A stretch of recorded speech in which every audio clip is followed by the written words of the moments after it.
Welcome to the Develop Yourself podcast, where we teach you everything you need to land your first job as a software developer by learning to develop yourself, your skills, your network, and more.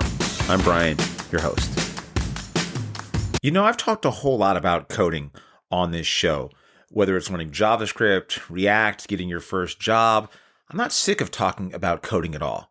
But I also know that this is a time of year when people make a lot of resolutions. They're getting ready for the new year. They're thinking, I want to do this. I want to do that. Here's the habit I want to get. And I'm going to tell you one of the most powerful habits that I've developed over the years that helped me get sober and stay sober, and honestly has been my secret weapon for learning how to code and also accelerating in my career. It's something that you probably don't think about. Exercise, getting in shape.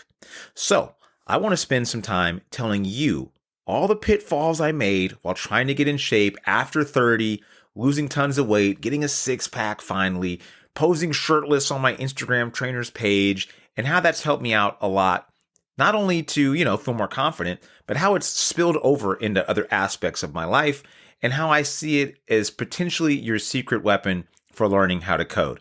I also know that a ton of people who are listening to this show are dudes. About 80% of you out there, according to Spotify. Now, the advice I'm going to give you is obviously dude-centric. I am a dude, if it wasn't obvious. But this could be applied for women, for anybody out there who wants to get into better shape in the new year. So, about 10 years ago, I got sober. Many of you know that story. Stopped drinking, doing drugs, all sorts of terrible stuff. And when I stopped, I was 220 pounds. If you can't tell, if you're looking at this on YouTube, maybe you can tell, I'm not 220 pounds anymore.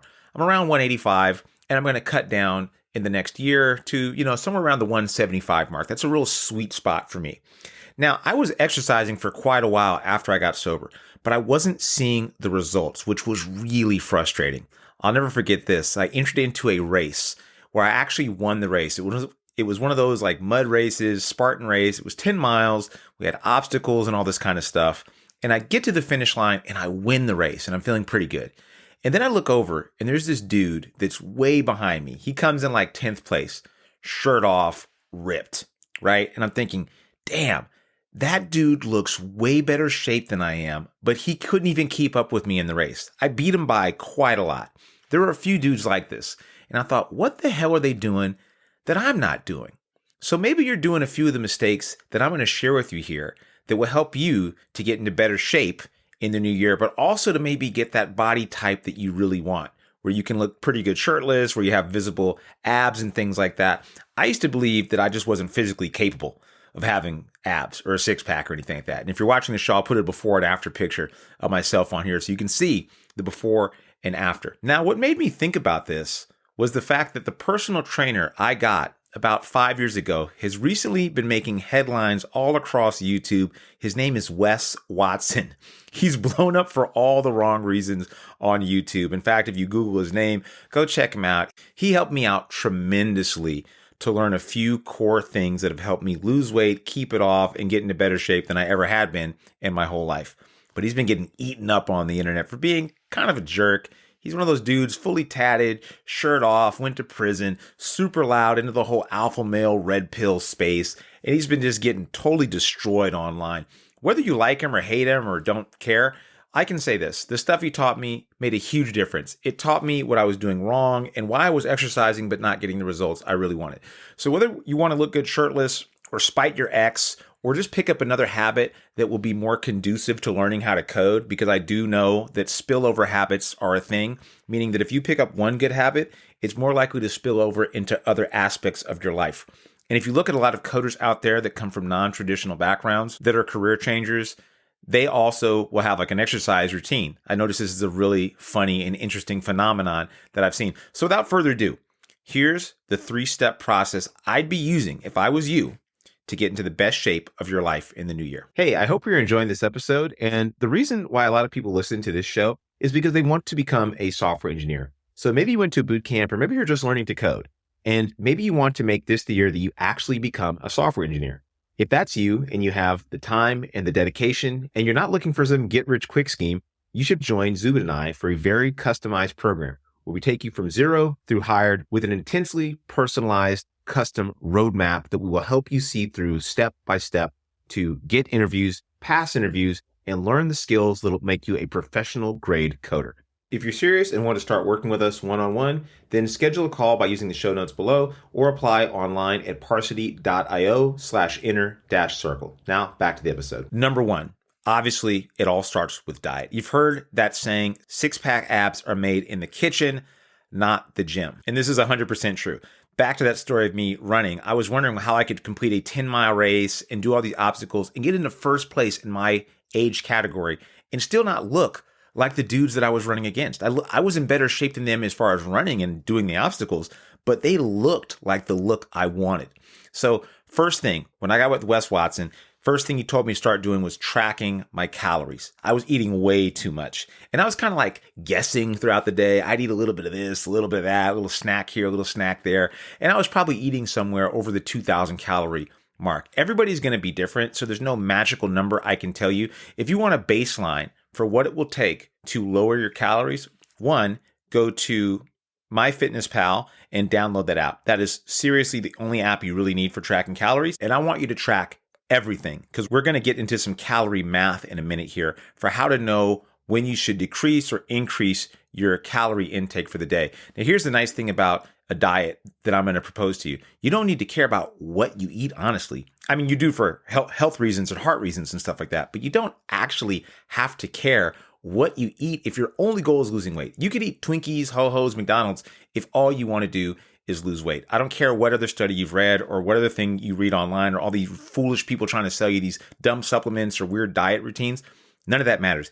Calories in, calories out. It is simple mathematics and thermodynamics.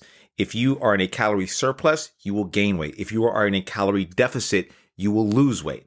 So if you eat nothing but Twinkies and Ho-Hos and the calories that it takes to maintain your current weight are 2,000, but you're only eating 1,700 calories, you're going to lose weight. Now, if your calorie intake is 2,000 to maintain your body and you're eating 2,500, you're going to gain weight, right? This is not mind-blowing stuff here at all. So eating in 18-hour windows or 2-hour windows or a keto or whatever, that's fine if you want to do that. What it ends up doing ultimately is keeping you in a calorie deficit. So how do you know if you're in a calorie deficit or not? And how do you know when you should increase or decrease the number of calories you're eating? One, just start tracking everything. And you'll need to make a few staple meals. This way you really limit the factors that can have you guessing or making incorrect estimations of what you're eating. So what I like to do is buy basically packaged stuff that I know the calories immediately. So I'll buy a bunch of ground turkey and I'll cook up the ground turkey. I'll see the amount of calories and I'll cut it into 4 different meal preparations. So I know that every time I eat one of those meals, I'm eating 160 calories worth of ground turkey, for example. Or with my eggs, I'll buy a carton of egg whites and I'll say I'll eat half that carton for breakfast and I'll scramble it up. And I know that's 240 calories in that particular serving. That way I'm not guessing. I use a measuring cup. And if you want to go out and eat, don't. If you do that, you go out maybe once a day, maybe max, and you should always overestimate how much you're eating because food at restaurants tends to not be weighed out accurately, and it's really hard to tell what you're eating at that point. So as much as you can, limit how much you eat out and try to buy things that are really easy to do calorie math with. I also buy popcorn, and I buy popcorn as my snack to eat throughout the day. And you can buy low-calorie popcorn. This is the best way to snack, and it only is like a couple hundred calories if you eat a ton of it. So if you eat like 3 cups of popcorn, which is a pretty big bowl, you're only getting like 150 to 200 calories max off of that large bowl.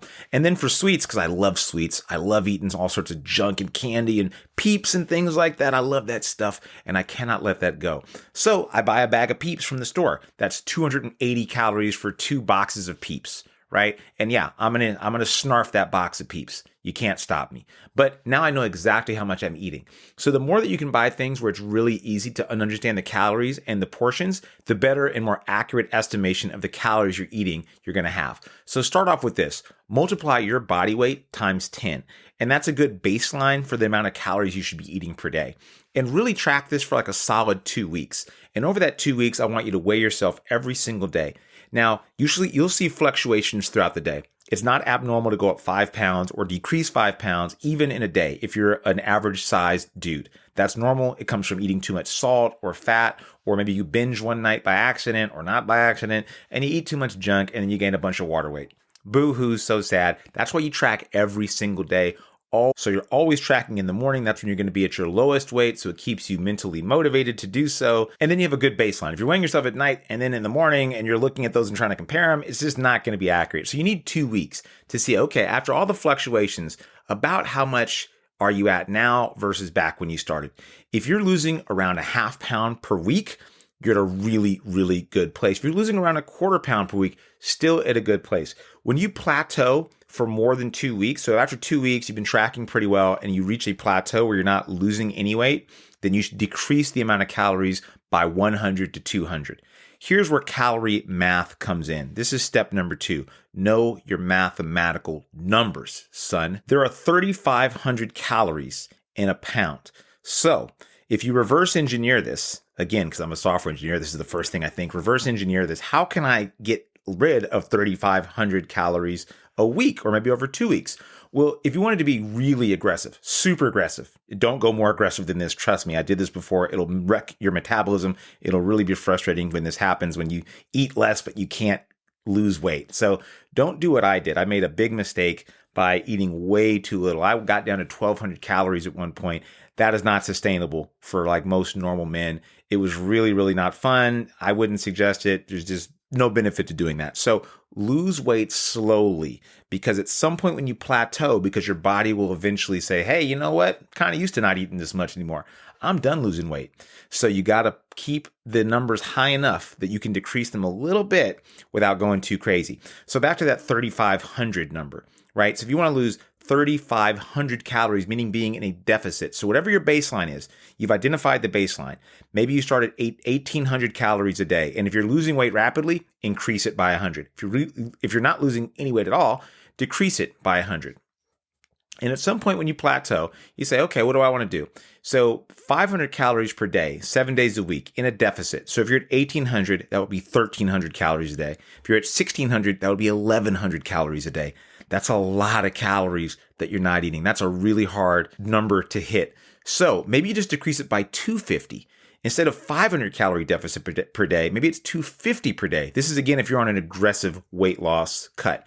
You should be losing around half a pound per week based on simple math. Remember, always go back to the math. Always go back to your calculations. When I hear people saying, I'm only eating 1,200 calories a day, but I'm not losing weight, I am guilty of this myself. I was like, I'm only eating 1,200 calories a day. How is it possible I'm not losing any weight? It's because you're not really eating 1,200 calories a day. Look at all the snacks, the condiments, the portions that you're eating. Get a little food scale if you have to and weigh things out. It only costs $20. Go on Amazon, buy it right now, get it sent to your house, weigh out your food. Who cares what people think? People will think you're crazy until you get the results you want. And then it's like, well, I don't care what you think. I got the result I wanted. People always used to make fun of me. Oh, you don't eat this, you don't eat that. Your diet's too strict. You're weighing out your food. Oh, that's crazy. Do you have an eating disorder or something like that? No. If you want something, you got to go a little overboard to get it. Finally, third thing you should be doing is having some sort of exercise routine, which is actually the least important thing on this list. The calories and tracking your calories, that is really where all your effort should be going to.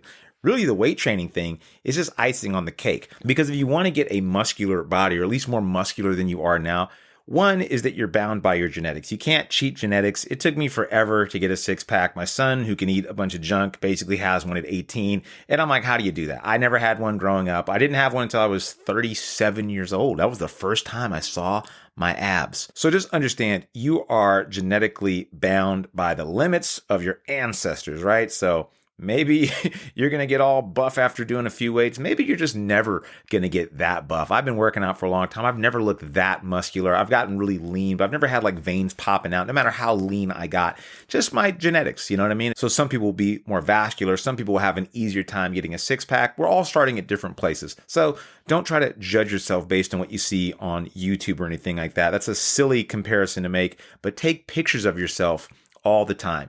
So take shirtless pictures every week, and then you can track your progress, because a lot of times you won't notice, because it's so gradual, how much your body has changed.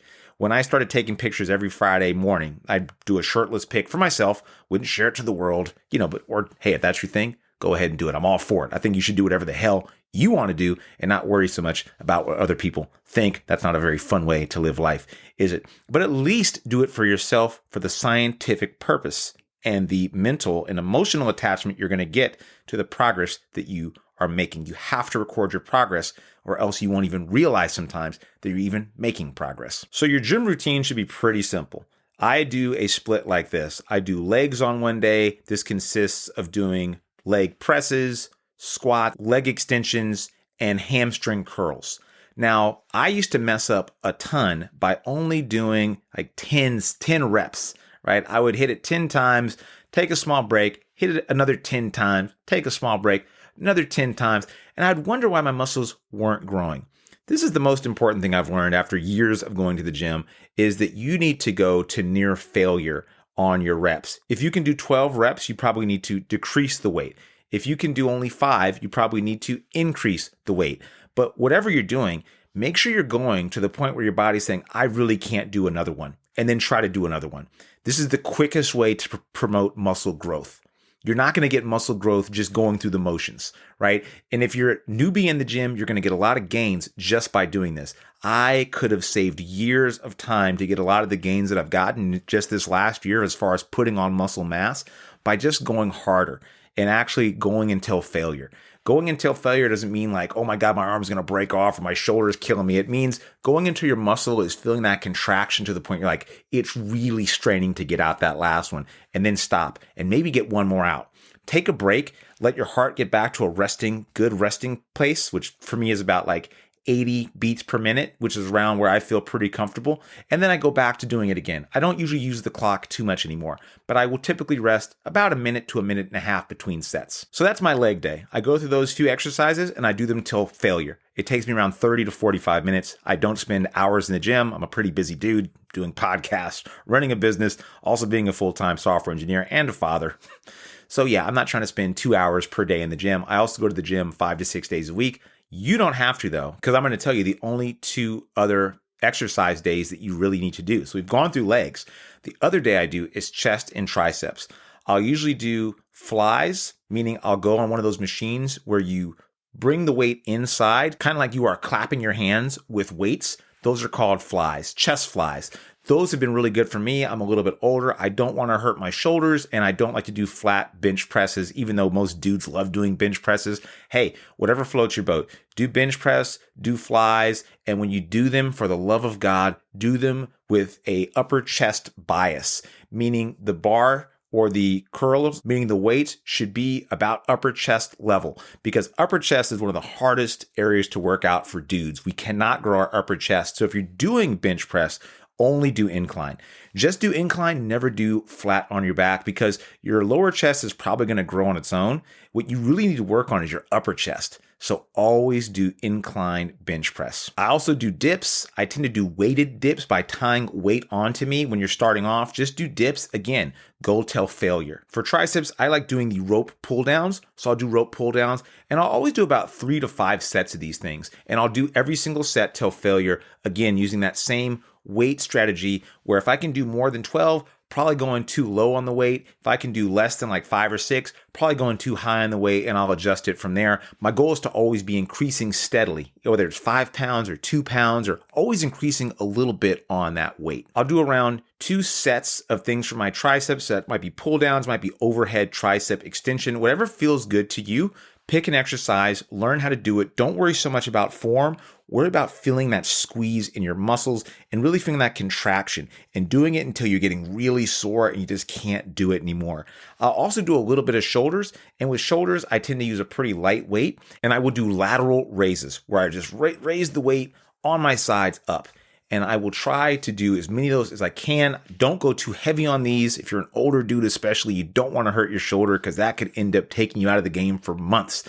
So warm up your shoulder a little bit, especially if you're 40 and above. I just messed up my shoulder this year. It took me 6 full months to get it back to normal. Okay, and my last day, my most favorite day that I do is back and biceps. This is by far my most favorite thing to do. And on this day, I will do pull-ups, and I'll do a set of pull-ups until I can't. I'll just use body weight for the pull-ups. If you can't do pull-ups quite yet, do assisted pull-ups, or do like the pull-down machine where you're grabbing the weight and you're literally just pulling it down. That's a really good one for your lats and for your back.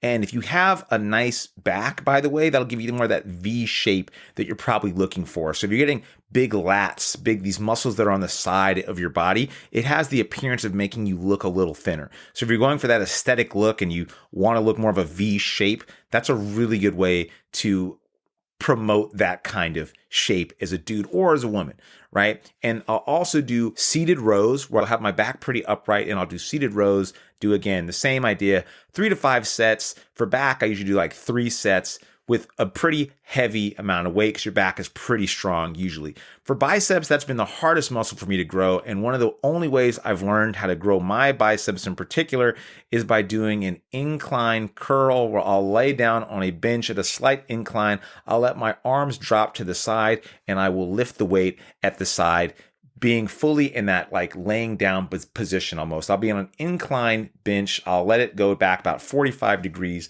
I'll drop my arms directly to the side and I will pump up my arms with 20 to 25 pounds until I just can't. Then I'll use the cables. Well, I'll just do your typical curl with a cable set with a straight bar using cables. So I'll get that straight bar, I'll attach it to the cables, and I will just pump that up and down using pretty good form. I go pretty slow on the decline and fairly fast on the incline. I see people just kind of throwing weight around. I think that's okay, especially if you're starting off, because you can actually get pretty good results doing that. But if you slow down your tempo a little bit and really burn those muscles out, you're just going to increase the speed at which you get the result that you want. And I'm all about getting faster results because it took me years before I got any of these results at all. Shout out to Wes Watson. No matter if you hate him or whatever, I got to shout out him because he's the first dude that taught me all this stuff and got me in the best shape of my life. Would I recommend you go and pay money to him? Do whatever makes sense to you. But I can only tell you which worked for me. And he did work for me.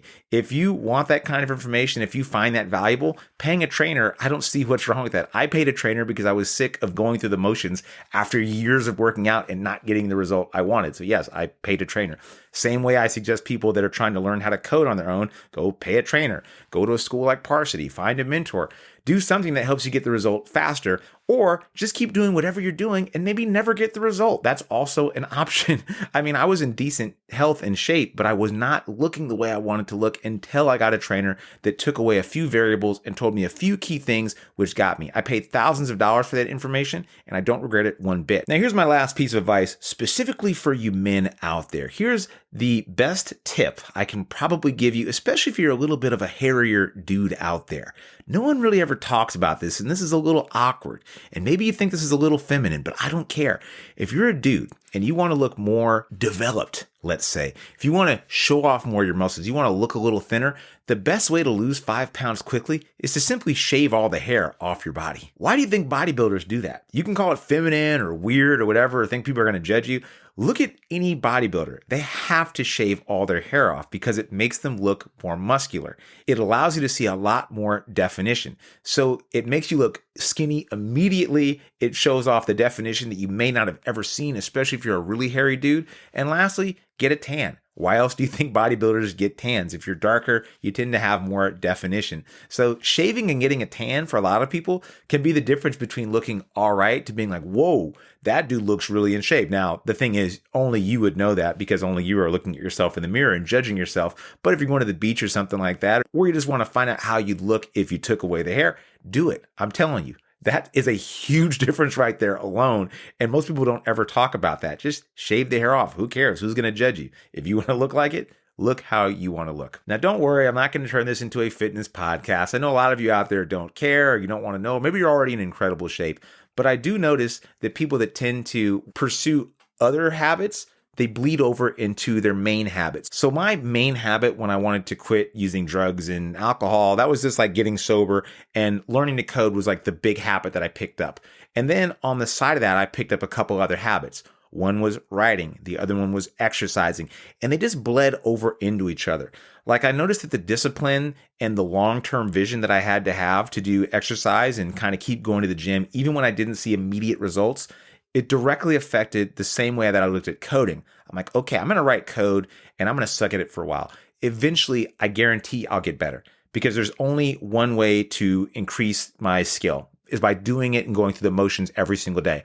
I also knew that just going in and going through the motions wouldn't be enough at a certain point. You have to get deeper and better on those things you're doing every day in order to see real results. Same thing with going to the gym. You can lift a weight like a Neanderthal every day and just kind of swing around weights and just look like a goofball. But the better you get at doing those small things, the more results you're going to see. So if you're learning how to write JavaScript, you want to keep progressively overloading yourself by learning more and more difficult concepts. Same thing with going to the gym. You want to progressively overload by adding more and more weight, having better form, doing more repetitions, adding more stuff, adding more variables into the mix to make you a stronger person. I also learned that no matter how good you are, there's always somebody better than you, and you cannot compare yourself to somebody you see in the gym. When you go to the gym, you're around the people that are in the best shape in your neighborhood. The average American doesn't look like the average person in the gym because the average American doesn't go to the gym.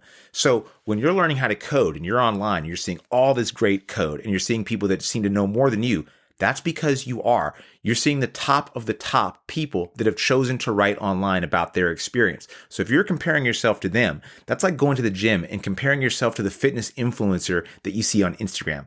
That's not the reality. The reality is the person you see down the street barely ever goes to the gym. But when you go to the gym and you start following fitness content, you'll see the best of the best.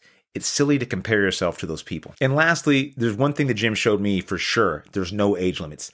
I've seen 70-year-old women that are in insane shape, ripped, looking amazing. I've seen older dudes in there pumping more than I could, and they're in their 60s, some of these guys. Now, obviously, there's diminishing returns. I'm going to beat basically any 80-year-old dude I see in the gym in a weightlifting contest. I hope. I mean, that'd be a little embarrassing if I couldn't. But some of these people are in amazing shape, and a lot of them started working out when they were in their 40s and 50s. My mother, for example, is in the best shape of her life in her 60s compared to her 40s. So age is not just a number, but it's a silly reason to start or stop a habit like coding or working out, right? I don't want to be super cliche and be like, you're never too old to start doing anything you want. I partially believe that, but I'll be honest, if you're like 60 or 70, learning how to code to switch careers is probably not a great idea at that point. But if you're 40, then yeah, like you shouldn't even think about that as a reason why not to do it. Like, what's the cost of learning? Time, maybe some money, and then getting potentially an excellent career where you make a ton more. Or if you're thinking about getting into shape at like 40 and you got kids, you're like, oh, I'm just done now. Why? You're going to be alive for hopefully another 40 plus years. Why not be in good shape and get more money during that time? As usual, I hope that's helpful. I hope the advice I gave you is decent. And I will, as a big bonus in the description, in the show notes, you're going to see my workout plan and my diet routine that I hope helps you out and gives you some advice on what to do and hopefully avoid years of bumbling around like I did. See you around. That'll do it for today's episode of the Develop Yourself podcast. If you're serious about switching careers and becoming a software developer and building complex software and want to work directly with me and my team, go to Parsity.io. And if you want more information, feel free to schedule a chat by just clicking the link in the show notes. See you next week.